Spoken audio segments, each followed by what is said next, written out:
Veja lá. O fato, porém, vamos ficar aqui. Vamos resumir a nossa conversa aqui. Né? Para você católico ficar sabendo. Estes 27 livros que estão aqui, para nós católicos, são idênticos aos 27 livros das Bíblias protestantes. Estamos falando só do Novo Testamento. Ora, quando Jesus subiu aos céus, ele não deixou uma linha escrita. A única notícia que nós temos que Jesus escreveu alguma coisa foi na esplanada do templo em que ele traçou na areia alguma coisa lá, mas saiu o vento, levou, pronto, acabou. O que Jesus escreveu, nós não temos. Portanto, o que nós temos é um livro que não foi escrito por Jesus. Esse livro foi escrito por autores sagrados, que nós costumamos chamar de hagiógrafos. Por exemplo, o primeiro livro que está aqui, a tradição diz que foi escrito por Mateus. Katamapaion, é o primeiro evangelho. O segundo evangelho foi escrito por Marcos. Katamarkon, segundo Marcos. O terceiro, escrito por Lucas, Katalucan. O quarto, e assim por diante, né? Ioannem, e aí vai até os 27 livros, até chegar no Apocalipse. Pergunta: quem disse que esses 27 livros são os livros inspirados por Deus? Jesus não foi, porque não tinha nenhum escrito quando Jesus estava aqui nesse mundo. Ok? Quem foi que disse? Ah, não, isso foi uma inspiração divina, não foi nenhuma autoridade humana quem definiu esses 27 livros, essa é a resposta que os protestantes dão. Não foi nenhuma autoridade humana, foi a inspiração divina. Mas a inspiração divina inspirou quem? Quem? As pedras, as flores do campo, as árvores, os chimpanzés da África? A inspiração divina inspirou quem? Ah, foi uma unanimidade. Não é a verdade histórica. O pastor Silas Malafaia, me desculpe, meu senhor, perde até um pouco assim a moderação e diz, porque quando o povo descobrir a palavra... Bom, o povo tem acesso à palavra. As Bíblias estão aí nas bibliotecas, nas livrarias, quase toda casa tem uma Bíblia. O povo não precisa descobrir a Bíblia. O que o povo precisaria descobrir é a história da Bíblia. E é isso que está escondido do povo. O que o povo precisa descobrir é que a Bíblia não caiu do céu de paraquedas. Não é? Como foi que apareceram esses 27 livros? Quem fez essa lista? Foi uma batalha das mais encaniçadas durante séculos. Nos primeiros séculos da igreja, havia os gnósticos, que queriam introduzir muito mais do que esses 27 livros. Queriam colocar, por exemplo, qual é o grande trunfo do Dan Brown no seu Código da Vinci? É que ele está escandalizando as pessoas. Porque, imagina, havia outros evangelhos. Havia o evangelho de Maria Madalena. E a igreja católica jogou fora. Vejam. Sim, e daí? Nós católicos sabemos disso há 2000 anos. É evidente que havia muito mais evangelhos do que esses 4 que estão aqui. Havia o evangelho de Maria Madalena, o evangelho de Tiago, os evangelhos da infância. Havia o evangelho caropocassiano de São Marcos. Havia tantos outros evangelhos. Outras epístolas, como a epístola de Barnabé, outros atos dos apóstolos. Não é?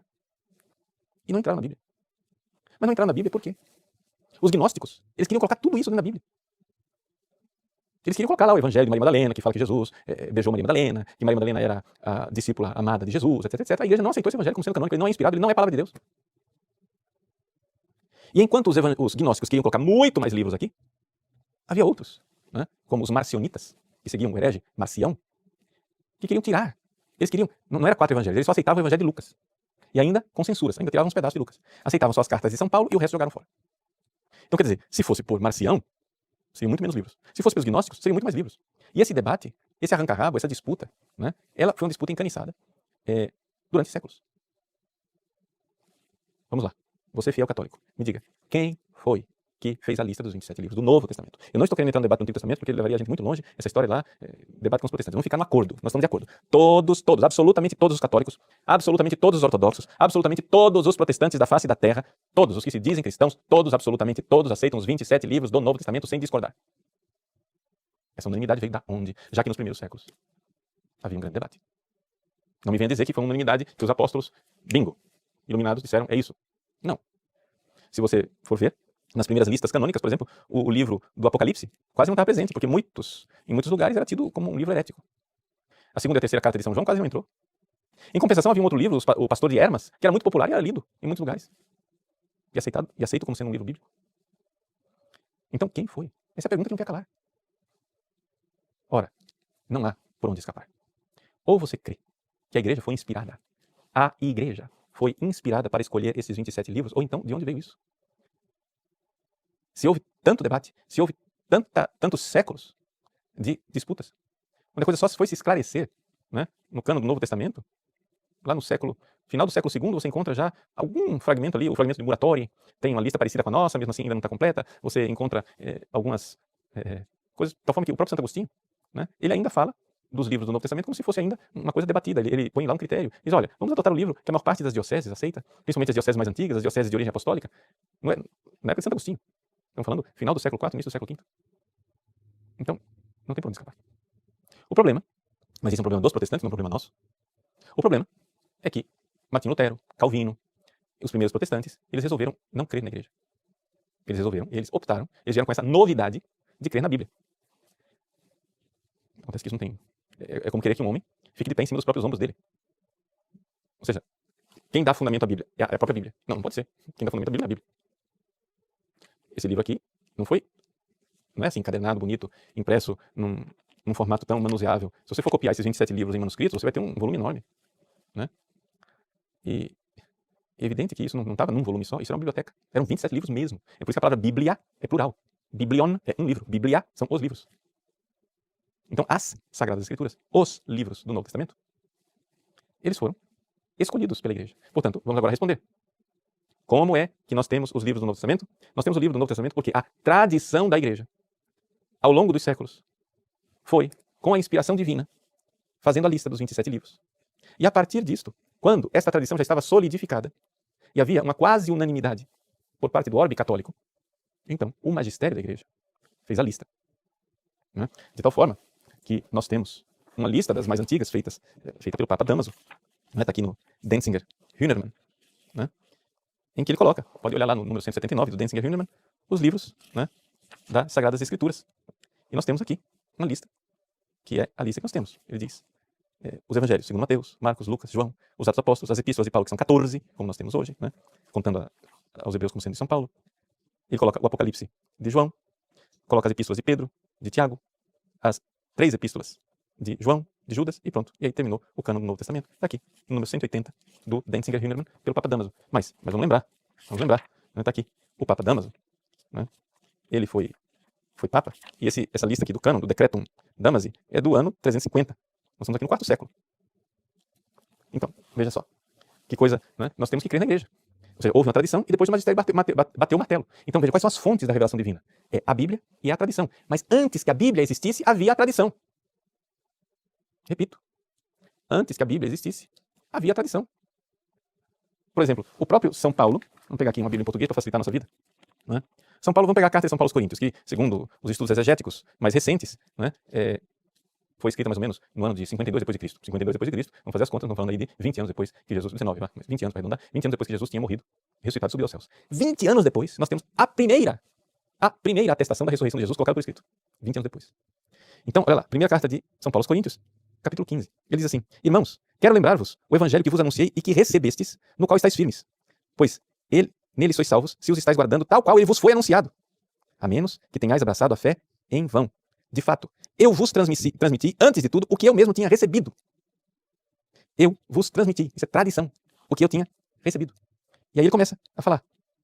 A saber, que Cristo morreu pelos nossos pecados, segundo as Escrituras, foi sepultado e ao 3º dia foi ressuscitado, segundo as Escrituras. E é interessante essa menção de segundo as Escrituras. Aí você vai buscar no Antigo Testamento, porque aqui para São Paulo, o Novo Testamento não tinha sido, esses 27 livros aqui não tinham sido escritos ainda, só tinha sido escrito as cartas de São Paulo aos Tessalonicenses e a carta aos Coríntios. Basta. Os Evangelhos, ainda nada. Essa é a primeira notícia escrita que nós temos da ressurreição de Jesus.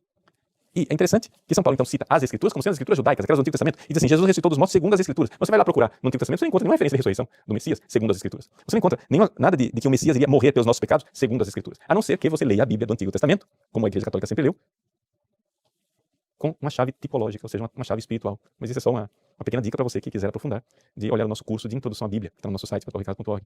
Né? Eu ensino para você como é que nós lemos o Antigo Testamento. O Antigo Testamento não é para ser lido ao pé da letra, é para você encontrar no Antigo Testamento o Cristo, mesmo que não esteja lá no sentido literal. Existe o sentido espiritual, mas isso é um outro curso. Então veja só, ele está dizendo aqui: eu vos transmiti aquilo que eu tinha recebido. Quer dizer, nós estamos há 20 anos da morte, ressurreição e ascensão aos céus, há 20 anos de Pentecostes, e São Paulo já está falando de tradição. Sabe por quê? Porque não tinha Bíblia. Havia só o Antigo Testamento, as Sagradas Escrituras judaicas, mas não havia Novo Testamento. E o que aqui fez com que nós continuássemos crendo ao longo, como é que a igreja viveu ao longo desses séculos, desde que começaram a ser escritos os livros, né, do Novo Testamento. Vamos lá, o primeiro livro a ser escrito no Novo Testamento, os exegetas estão de acordo que é o quê? A primeira carta aos Tessalonicenses. Tá? O último livro a ser escrito, os exegetas estão de acordo, foi o Apocalipse. Nós temos aqui um arco de tempo de 50 anos. Só para escrever isso aqui levou 50 anos. Não é? Mas são 50 anos em que esses livros foram escritos e estavam espalhados por muitos lugares. Né? Esses livros estavam espalhados. São João escreveu o Apocalipse para as igrejas da Ásia. Né? Marcos escreveu o seu evangelho para a igreja de Roma. Lucas para a igreja dos gregos. E assim por diante. Então, o que é que acontece? As Sagradas Escrituras foram sendo escritas e estavam espalhadas por toda a bacia do Mediterrâneo. Agora imagine só que o negócio estava lá espalhado na bacia do Mediterrâneo, e para coligir isso tudo, e para fazer uma lista só, e para que tudo virasse um único cânon do Novo Testamento, levou quantos séculos? Só para escrever levou 50 anos. Para terminar o debate, levou pelo menos 2 séculos. Como é que a igreja viveu durante 2 séculos sem um Novo Testamento? Já se perguntou isso? Ou seja, nós estamos falando aqui da época de ouro, da época dos mártires, da época da igreja em que os mártires verdadeiramente derramaram seu sangue. Gente, a igreja dos mártires não tinha um Novo Testamento como nós o conhecemos. Tinha fragmentos, tinha um livro aqui, outro lá, espalhado.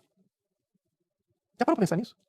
Ora, se é assim, se a igreja, no seu albor, se a igreja no seu início, se a igreja no seu momento mais próximo da fonte, se a igreja com aqueles luminares de santidade que eram os mártires, se a igreja com tantos e tantos, centenas, milhares de cristãos derramando seu sangue por fidelidade a Cristo, não tinha uma Bíblia para ler, do que é que vivia esta igreja? Vivia da palavra de Deus. Mas a palavra de Deus não é a Bíblia. A palavra de Deus é o Cristo. E quando ele subiu aos céus e enviou o Espírito Santo, ele veio fazer morada em nós. Portanto, a igreja, corpo vivo de Cristo, vivia nesse mundo. A igreja dos santos, a igreja dos que tinham fé, não precisavam de Bíblia. Esse princípio da sola escritura, ele é tão alheio à tradição e à história da igreja, que nem jamais poderia sequer pensar de dizer a Bíblia é o único critério da fé. Antes de acontecer um fenômeno que aconteceu antes do nascimento de um rapaz chamado Martim Lutero. Porque antes de Martim Lutero nasceu Gutenberg. Antes de Martim Lutero, Gutenberg inventou a imprensa.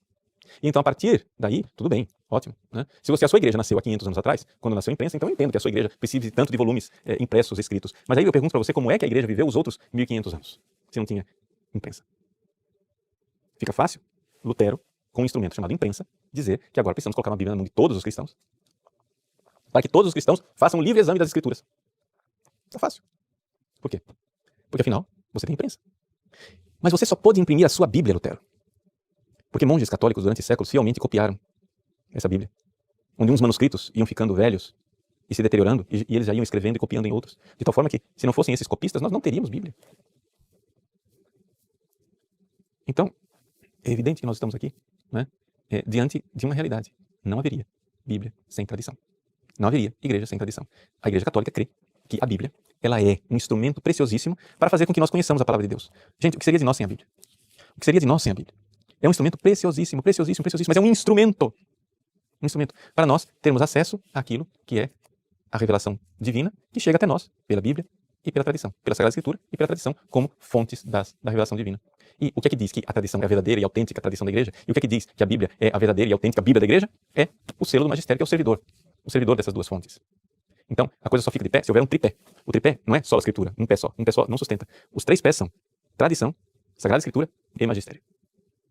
A tradição, ela precede, porque ela é a própria vida da igreja. Depois, a tradição foi colocando, por inspiração divina, por escrito, alguns livros. Esses livros espalhados depois foram sendo escolhidos pela própria tradição, a própria igreja iluminada ia escolhendo esses livros. Até que finalmente, quando se chegou a um quase consenso, o próprio magistério chegou e disse, não, são esses 27 livros, sim. E a partir destes 27 livros, nós temos o cânon do Novo Testamento.